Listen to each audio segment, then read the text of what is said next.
All right, here with Wes Moore here at ACC Meetings. Wes, you strike me somebody maybe as a kid you might have been someone who cracked a few jokes in class. So when you're in there, I got in a lot of trouble. Yeah, I got in a lot of trouble. I get a lot of trouble in there too. Yeah, are you behaving yourself? Yeah, no. Yeah, I cut up, try to make people laugh, and probably would get sent out in the hall if they could. Is there an issue that gets you locked in, that gets you passionate about, that you want to have fixed or have discussed this week? Yeah, we've covered a lot of stuff. Obviously, adding the 5th year of eligibility, and probably the passionate stuff is when you start talking about NIL and where that money comes from and how it looks. And again, I think that's the biggest thing separating programs now is there's some that are probably ahead of the game a little bit, and you got to try to close that gap and get where you can compete at the highest level. We hear so much about football and basketball and what the rosters cost. That's starting to trickle down into women's basketball, and these rosters are costing more and more. We're way past trickle down. It's amazing. It really is. And so, we lost a couple of players, and one in particular, it's just amazing where the money's going, as you get agents involved and they drive it up. And so it is. It's a different world. And for somebody like me that's been, doing it almost 40 years, it's an eye-opener. The value, we've seen what Caitlin Clark has done. We've seen how much the women's game has been on display. Yeah.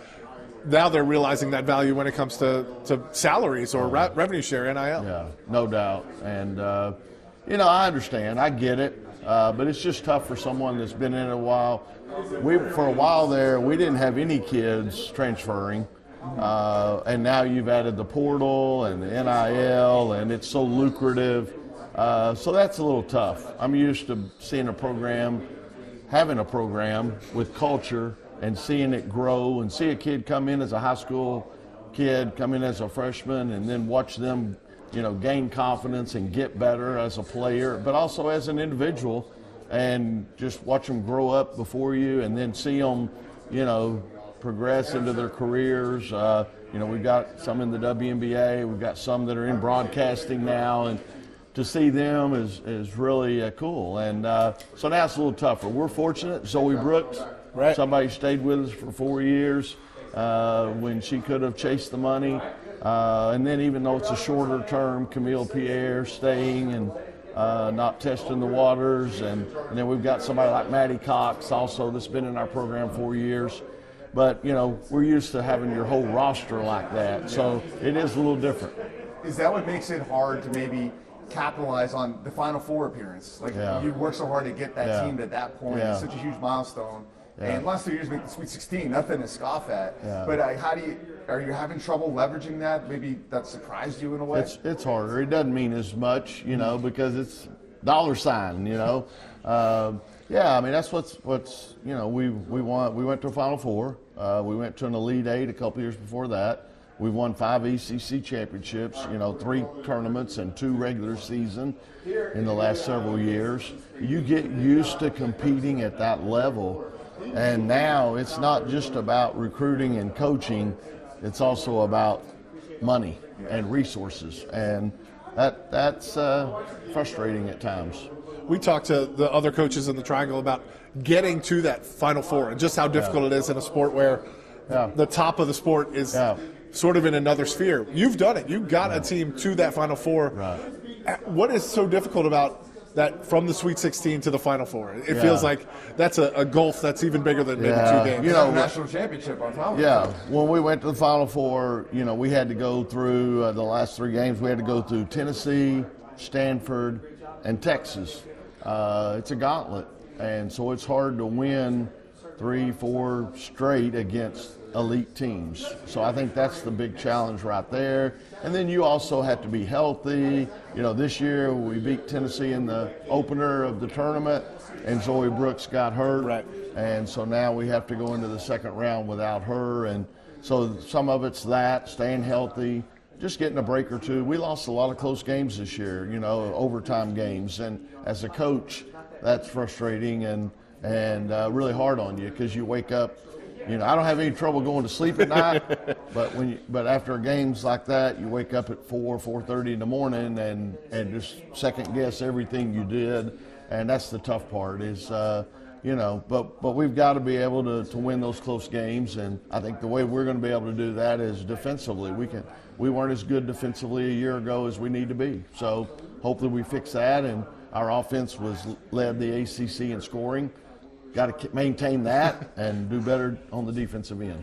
It's not going to be easier to advance in the tournament, but it's going to be easier to get in with 76 teams. How do you feel about that? Yeah, I really hadn't given it a whole lot of thought. You know, right now with the portal, the NIL, and roster building and things like that, hadn't really given a whole lot of thought to it. You know, we want to be better than just getting in, so really doesn't affect our outlook and how we want to approach things. You know, we want to be, you know, a team that can host and play those first 2 games at home and things like that, which to do that you got to be top 16 in the country, and we want to compete at the top of the ACC and try to win championships. So really, whether it's, you know, 64, 68, 76, you know, we just got to make sure we do what we need to do. There's been a lot of talk about moving away from the 2 regional setup and going back to 4 regionals.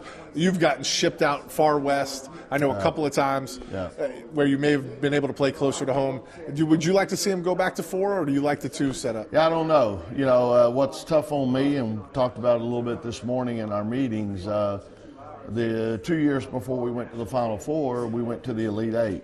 And we had a group of kids that have been with us 4, in some case 5 years because of COVID. And we were a number 1 seed, top 4 in the country, and yet we had to play in Connecticut against Connecticut in the Elite 8 to get to the Final Four, and we lost in double overtime. So if you're talking about having to play at that level on somebody's home court or even in their area, that's tough. You know, I'd rather get shipped out west than have to do that. And in fact, we won the regional in Portland to go to the Final Four.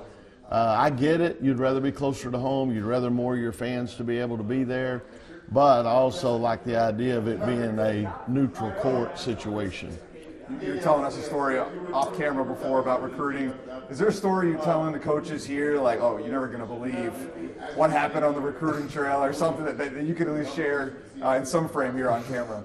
Yeah, that's a good question. Well, I don't know. There's so much crazy things that happen in recruiting, and so I don't know that I have anything that wild.